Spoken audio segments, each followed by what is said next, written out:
Not many people know who Charles Munger is, and for that I blame him. He should have tried harder to make himself known because he's an inspiring person to learn about and learn from. But since he failed, I made this video about him. So here we go. Charles Munger is a brilliant, hardworking, trustworthy, brutally honest, 93-year-old self-made billionaire. He has high standards for himself, and I'll mention four. Honesty, integrity, always work hard and do more than your share, and never complain about what the others do. With standards like those, he's the kind of person you trust with your money, not with your sins. If you give him your money, he'll make you rich. He's the best friend and business partner of Warren Buffett. Together they made Berkshire Hathaway into one of the most profitable stocks to own. If you bought $1,000 worth of that stock back in 1964, it would be worth $15.5 million today. Like I said, he'll make you rich. But if you give him your sins, he'll make you feel poor. He has a sharp mind, a sharp tongue. He will not try to spare your feelings. He will give you blunt, fair justice, and no sinner truly wants that. Not only that, but he can find you guilty for other people's crimes if you made those crimes easy to happen. I'll explain. Let's say you are the CEO of a cash transportation company, and for some reason, you decide to get rid of your armored trucks and instead hire unarmed dwarfs to carry the cash in open baskets through poor neighborhoods. In that case, not only do you deserve to get robbed, but you are the one responsible for the theft. To understand that, let's remember that at a basic level, we are ruled by the reptilian brain and the selfish gene, which look for the easiest ways to get what we want. Of course, it's much easier to take money out of open baskets than it is to work for it. It takes effort to control those primitive impulses. That's why Charles Munger says that the CEO is guilty. He tempted the reptilian brain into doing something wrong and made it hard for the civilized, rational self to do the right thing. That doesn't mean he says it's okay to steal. He'll be the first one to call you a thief if you actually take the money. But in his mind, the CEO is even more guilty, and he's the one who deserves to go to the lowest circle of hell. Another way he can find you responsible for somebody else's mistakes is this.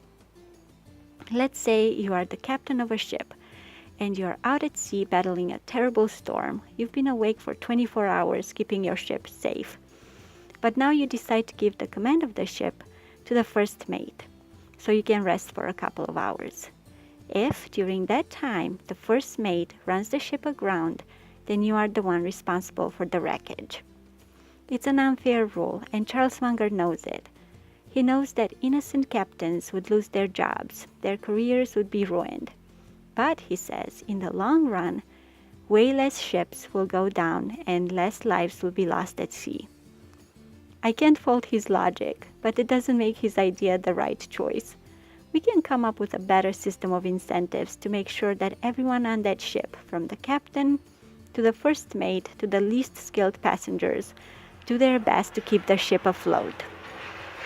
Stories like the one about the CEO and the captain of the ship, and similar ones about money managers, lawmakers, salesmen, and more, are the reason why he says, sadly, not everybody likes me. That's a problem we all have. Sadly, not everybody likes us, but that's not a good enough reason to stop. So let's keep going with some stories about his youth and how he met his best friend. Charles Munger was born in 1924 in Omaha, Nebraska. From a young age, he was very curious. He loved reading, anything he could get his hands on, but especially biographies. Even family time and holidays were spent reading. For Christmas, he and his two younger sisters received several books each, and the books were devoured by the end of the day. That doesn't mean he ate them. After all, this was around the time of the Great Depression. It means he read them. And that's not all he read, not just easy nonfiction and biographies.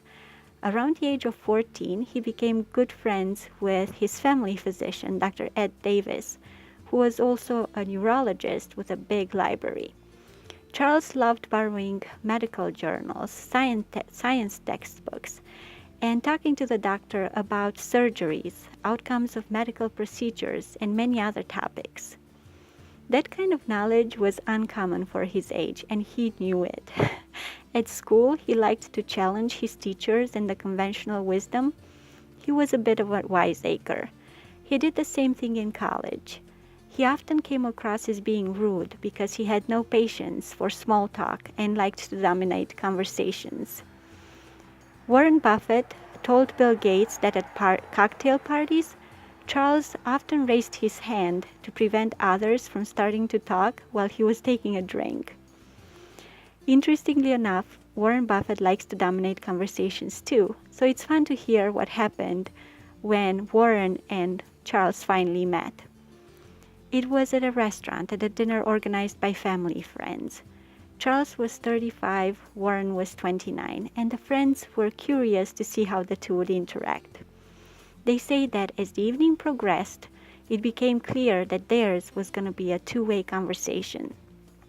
They talked about business, finance, history, and many more. Where one was knowledgeable, the other was just as eager to learn. When Warren tells that story, he says that when he saw Charles starting to roll on the floor laughing at his own jokes, he knew he'd met a kindred spirit. And I'll read you some of Warren's own words about that. He says, "My first impression was that I had run into somebody who had a lot of similarities to me. I've been known to roll on the floor laughing at my own stuff too, and to try to dominate the conversation. Charlie was a little more successful at that than I've ever been, but he's been great to study under." The story is told a little bit differently by Warren's first wife, Susan, who passed away in 2004.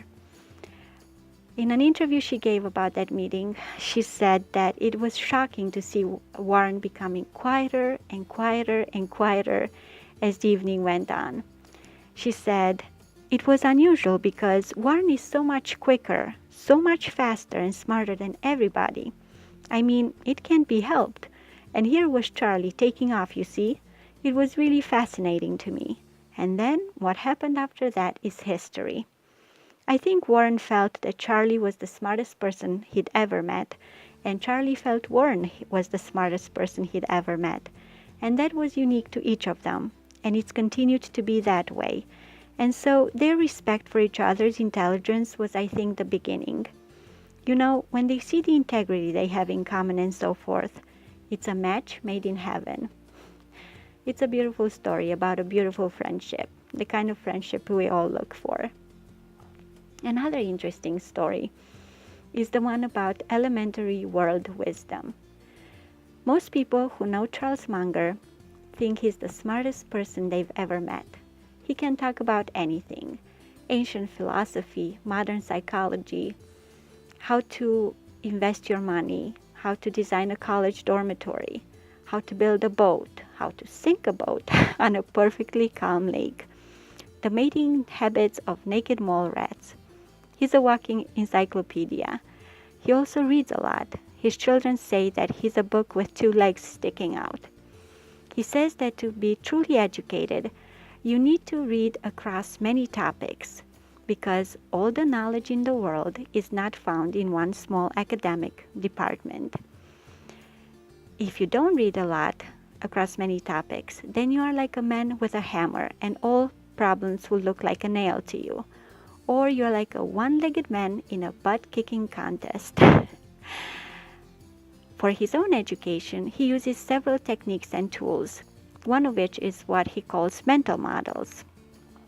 Mental models are the main ideas in certain areas of knowledge, like accounting, statistics, engineering, chemistry, psychology, and so on. Charles Munger has over 100 of them. I was able to find one of them, just one, online, and I'll link to it in the description box. It's called The Psychology of Human Misjudgment, and depending on how you lay it out, it's about 20 pages long, and it lists 25 reasons why we often act and think in irrational ways. Things like the power of incentives, the tendency to like those who are similar to us and dislike those who are different, the tendency to reject new ideas if they contradict what we already know, and so on. Charles Munger said it took him about a week to put the model together after skimming through 3 psychology textbooks. Let's keep in mind, though, that he was about 70 years old when he finally wrote that model down. He had read thousands and thousands of books by then and had a very good understanding of human biases and behavior. Of course, it was easy for him to skim through textbooks, understand the main ideas, and then summarize them in a way that made sense to him. That's an important part of building good models. You have to use words and layouts that make sense to you. You can look at somebody else's model for inspiration, but you can't copy it. It's not going to do you any good. Also, once the model is built, you have to periodically review it and use checklists to make sure you don't forget anything.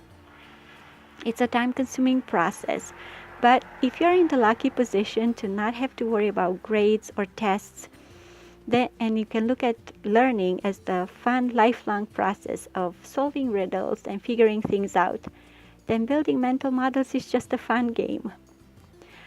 The last story I'll share is not necessarily my favorite, but it's the one that made me emotional because it's about the power of spreading new ideas and not giving up. In the beginning of the video, I said that I blame Charles Munger for not trying harder to make himself known. That's unfair of me. He actually did try to teach and share his ideas. He just didn't do a good job at it. And that's surprising because he's very smart. He's also very rich. He's a billionaire.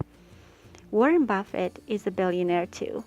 They don't have lavish spending habits though. They're thrifty, in a billionaire thrifty kind of way. They've already donated much of their wealth to charity. They plan on giving most of their money away when they die. They say that where they're going, they don't need it because shrouds have no pockets.